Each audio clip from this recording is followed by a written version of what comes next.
Good evening student, कैसे हैं आप। आज फिर एक हम न्यू टॉपिक पहले चैप्टर का वैद्युत फ्लक्स जो बहुत ज्यादा इंपॉर्टेंट है, इसकी बीमा और जो मात्रक है ऑब्जेक्टिव क्वेश्चन में बहुत ज्यादा आता है। तो इसे हम पहले इसकी परिभाषा बताएंगे चित्र के माध्यम से, फिर उसके बाद इसका मात्रक, बीमा और सूत्र निकालेंगे। देखिए सबसे पहले हम क्या करते हैं, एक डायग्राम लेते हैं। देखिए हमने एक काल्पनिक पृष्ठ बनाया। क्या बनाया भाई? काल्पनिक पृष्ठ। हम काल्पनिक पृष्ठ का जो मतलब होता है, हमें ये नहीं पता है, हम एक कल्पना कर रहे हैं क्या कितना बड़ा है कितना छोटा है, बस हम एक कल्पना ही कर सकते हैं। इस काल्पनिक पृष्ठ से हमने क्या करा, काल्पनिक पृष्ठ से हमने क्या निकाली, बल रेखाएं। क्या निकाली भाई? बल रेखाएं। अब इसकी जो डेफिनेशन, जो लाइनिंग दर्शा रही है वो क्या दर्शा रही है? इलेक्ट्रिसिटी फील्ड यानी कि वैद्युत क्षेत्र की तीव्रता दर्शा रही है। और जब हमारा कोई पृष्ठ होगा तो उसका कोई ना कोई एरिया जरूर होगा। एरिया यानी कि क्षेत्रफल। क्या होगा भाई? क्षेत्रफल। डेफिनेशन इसकी बनेगी किस तरीके से?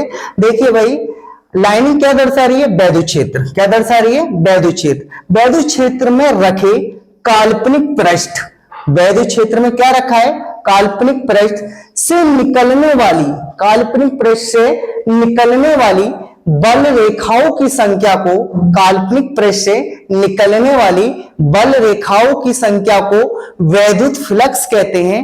इसे फाई ई से प्रदर्शित करते हैं। देखिए जो बात मैंने आपको समझाई है वही बात मैं आपको नोट भी करवाऊंगा। सबसे पहले हम लिखते हैं वैद्युत क्षेत्र में रखे, वैद्युत क्षेत्र में रखे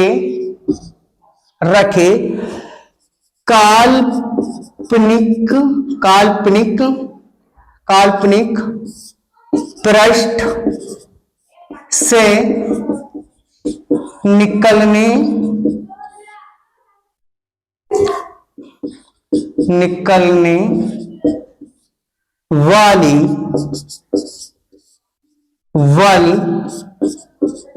रेखाओं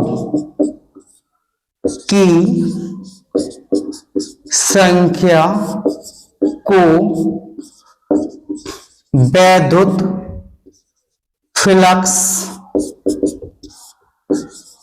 कहते हैं। वैद्युत फ्लक्स कहते हैं। इसे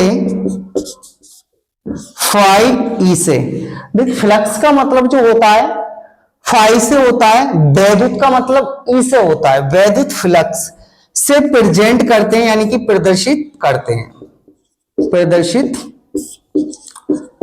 हैं। अब देखिए बेटे, अगर हम इसका क्या करेंगे, फॉर्मूला जो बनेगा वो क्या बनेगा? देखिए फाई ई बराबर, ये किस में रखा है? वैद्युत क्षेत्र में रखा है। वैद्युत क्षेत्र में क्या रखा है? काल्पनिक पृष्ठ रखा है। और काल्पनिक पृष्ठ जब रखा है तो उसका कोई ना कोई एरिया जरूर होगा। तो फाई ई बराबर ई ए लिख सकते हैं, या फिर फाई ई ए बराबर ई ए कोस थीटा। देखिए इसे प्रेजेंट किससे करते हैं? फाई से प्रेजेंट करते हैं। इसका जो फॉर्मूला बनेगा क्या? फाई ई बराबर ई ए बनेगा। अब जब कोई एंगल दे रखा होगा, कोण दे रखा होगा, फाई ई बराबर ई ए कोस थीटा यूज करेंगे। देखिए बेटे, अब इसी के माध्यम से हम, इसी के द्वारा हम इसका मात्रक निकालेंगे। मात्रक भी जरूरी नहीं है कि हम डायरेक्ट इसका मात्रक लिखें, क्योंकि अभी हमने पढ़ाया था आपको वैद्युत क्षेत्र की तीव्रता। वैद्युत क्षेत्र की तीव्रता को किससे लिखते हैं? ई से। इसका जो मात्रक होता है न्यूटन प्रति कूलाम होता है इनटू।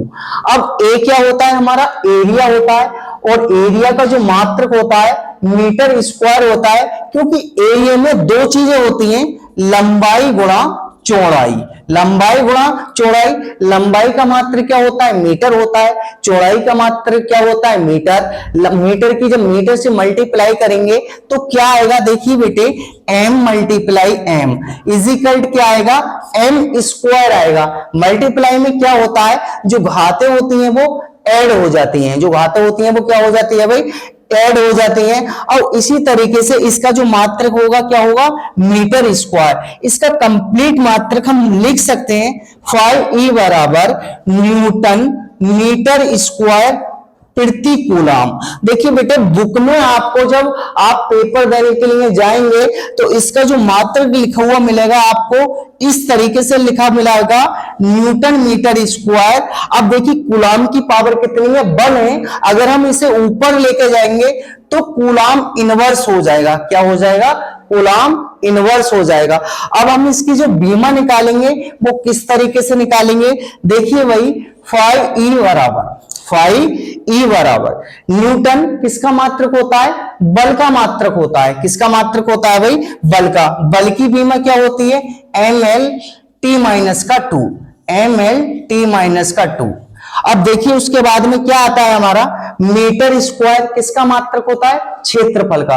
क्षेत्रफल का जिस मैंने आपको बताया था जिसका मात्रक मीटर होता है उसकी बीमा क्या होती है, एल होती है। अब यहाँ पे क्या है, मीटर स्क्वायर है तो यहाँ पे क्या आ जाएगा बेटे, एल स्क्वायर आ जाएगा।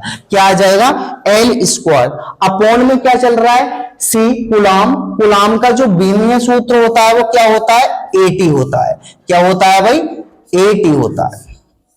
देखिए अब 5e बराबर घातों को इकट्ठा कर लीजिएगा। m ऐसी है, 1 है तो 1 आ गया हमारा, l की पावर 2 ये है और 1 ये है तो l की पावर कितनी हो जाएगी, 3, ml 3 t की पावर। अब देखिए t की पावर यहाँ पे कितनी है, 1 है। तो कोई नहीं, पहले इकट्ठा कर लें आप, t माइनस का 2 ये ऐसे ही आ गया।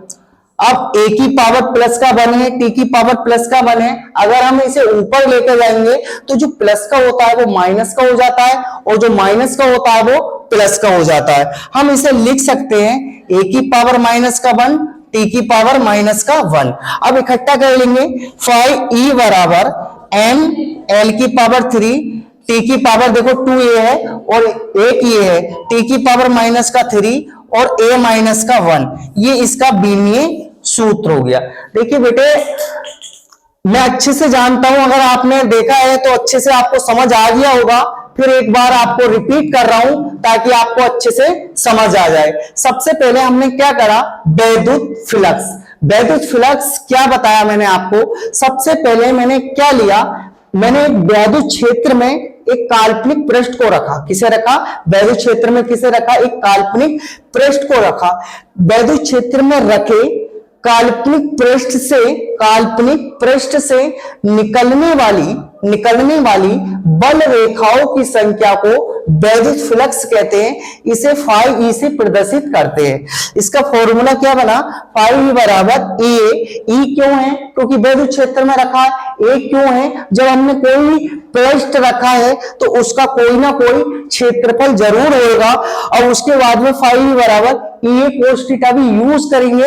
ये कब करते हैं, जब कोई एंगल यानी कि कोण दे रखा होगा।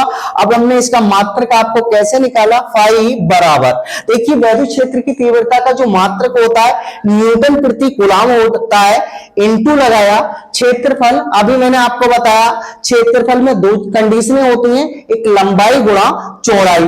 तो लंबाई गुणा चौड़ाई, लंबाई का मात्रक भी मीटर होता है और चौड़ाई का मात्रक भी मीटर है। जब मीटर की मीटर से मल्टीप्लाई करेंगे तो क्या आएगा हमारा, मीटर स्क्वायर आएगा। अपॉन में क्या चल रहा है भाई, कूलाम। तो इसका मात्रक न्यूटन प्रति मीटर स्क्वायर प्रति कूलाम भी लिख सकते हैं। या देखिए जो बुकों में लिखा हुआ होता है और जो क्वेश्चन पेपर आता है उसमें इस तरीके से मिलेगा, न्यूटन मीटर स्क्वायर, क्योंकि कूलाम की पावर अपॉन में प्लस की 1 है, ऊपर लेके जाएंगे तो कैसी होगी, माइनस की 1 होगी। इस तरीके से आपको लिखा मिलेगा क्वेश्चन पेपर में। आप इस चीज को नहीं भूलें, इस पर विशेष ध्यान दें। अब उसके बाद में हमने इसकी बीमा निकाली। बीमा कैसे निकाली, देखिए बेटे, देखिए न्यूटन किसका मात्रक होता है, बल का। बल की बीमा क्या होती है, mlt माइनस का 2। उसके बाद में क्षेत्र की फल की बीमा क्या होती है, एल स्क्वायर होती है। आवेश की बीमा क्या होती है, 80। m हमारे ये आ गया l की पावर 1 प्लस का, l की पावर 2 प्लस का, l की पावर 2 और 1 कितनी हो गई, 3। t की पावर माइनस का 2 ऐसे आ गया। ए की पावर प्लस की 1 है, टी की पावर प्लस की 1 है, ऊपर अगर हम लेके जाएंगे तो प्लस की कैसी हो जाएगी, माइनस की। इकट्ठा कर लीजिएगा, एम ऐसे आ गया, एल की पावर 3 आ गया, टी की पावर माइनस का 2 और टी की पावर माइनस का 1, टी की पावर माइनस की कितनी हो गई, 3 हो गई, और ए माइनस का 1 ये आ गया। देखिए आपके समझ में आ गया होगा अच्छे से।